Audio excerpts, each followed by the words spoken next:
یہ سب کے لیے احکام نہیں، کچھ وہ بھی جنازے ہیں جب یہاں سے جاتے ہیں تو ہزاروں کی آنکھوں میں آنسو چھوڑ کر جاتے ہیں، ہزاروں کی دلوں کی دھڑکن بن کر کے جاتے ہیں۔ ان کے جنازے جب جاتے ہیں تو اللہ کے ملائکہ بھی، فرشتے بھی ان کے جنازے کو اٹھانے کے لیے زمین پر آتے ہیں۔ یہ کون لوگ ہیں؟ جو اپنے سینوں میں عشق مصطفیٰ کی شمع روشن کیے ہوئے تھے، جینا چاہتے تو مصطفیٰ کے لیے، مرنا چاہتے تو مصطفیٰ کے لیے۔ فاضل بریلوی نے کیا خوب کہا، لحد میں عشق رخ شہ کا داغ لے کے چلے، اندھیری رات سنی تھی چراغ لے کے چلے۔ جب قبر میں جاتا ہے ایک عاشق رسول، اسے رکھا جاتا ہے، کفن اس کا بھی ہے، جسم اس کا بھی ہے، لیکن فرشتوں سے بھی کہا جاتا ہے اسے آہستہ سے جگانا، محمد عربی کا غلام ہے، رسول پاک کا وفادار ہے، اور کیڑوں کا اس کے جسم کو کھانا تو دور کی بات، فرمایا گیا قیامت تک اس کے کفن کو بھی میلا ہونے نہیں دیا جاتا۔ نہ تمہاری آنکھ سے، نہ تمہارے ناک سے، نہ تمہارے چہرے سے کوئی گودا باہر آتا ہے، کچھ نہیں میرے عزیزو، جسم تر و تازہ سلامت رکھا جاتا ہے۔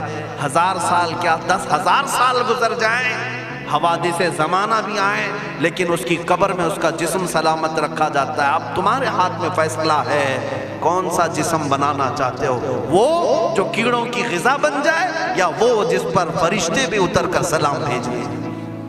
میں نے خود میرے مرشد گرامی کے جنازے میں حاضری دی، حضور تاج الشریعہ بدر الطریقہ رحمت اللہ تعالی علیہ، جس مرد قلندر نے اپنی پوری زندگی عشق مصطفیٰ میں گزاری۔ آج تم نعرے لگاتے ہو تاج الشریعہ تاج الشریعہ، ان کے شب و روز دیکھے تھے کبھی؟ ان کی صبح اور شامیں دیکھی تھی کبھی؟ بہت پیر ہوں گے جو باہر پیر ہوں گے، اندر پیر ہوں گے، لیکن تاج الشریعہ کو میں نے اندر بھی دیکھا ہے، باہر بھی دیکھا ہے۔ آنکھیں بند بھی ہوتی، آنکھوں سے اگر کوئی چیز نظر بھی نہیں آ رہی ہوتی، تب بھی اتنا خیال ہوتا کہ کہیں سطر تو نہ کھل گیا ہو، کہیں پائجامہ اوپر تو نہیں ہو گیا ہو۔ سونے کے حالت کی بات کر رہا ہوں، کوئی نہ ہو تب بھی یہ خیال باقی رہتا۔ کون سا ایسا دن گزرتا جب وہ دلائل الخیرات نہیں پڑھ رہے ہوتے، قصیدہ بردہ شریف نہ پڑھ رہے ہوتے، ہزاروں سفر کی مصروفیات کے باوجود حضور پاک کی محبت کے نغمات میں کوئی کمی نہیں آئی۔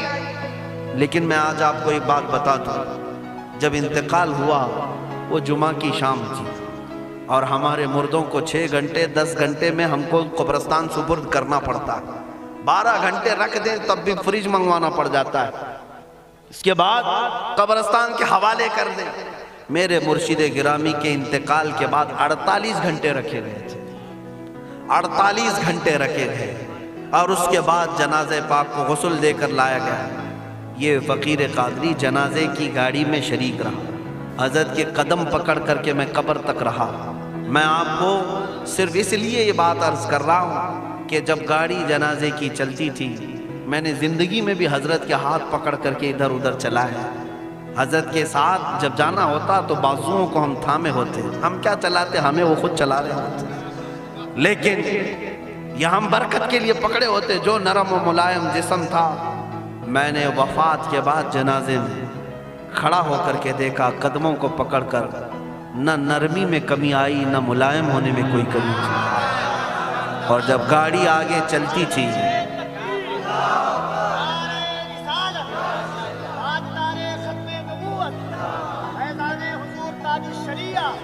جب آپ گاڑی جنازہ جس پر رکھا ہوا تھا چلتی تھی، تو میرے عزیزو زندگی میں جس طرح جسم نرم ملائم تھا، میں نے دیکھا کہ گاڑی جب اس کے دھڑکے ہوتے تھے ادھر ادھر، تو پیٹ مبارک اور سینے مبارک ویسے ہی ہلتا تھا جیسے کسی زندے کا ہلتا۔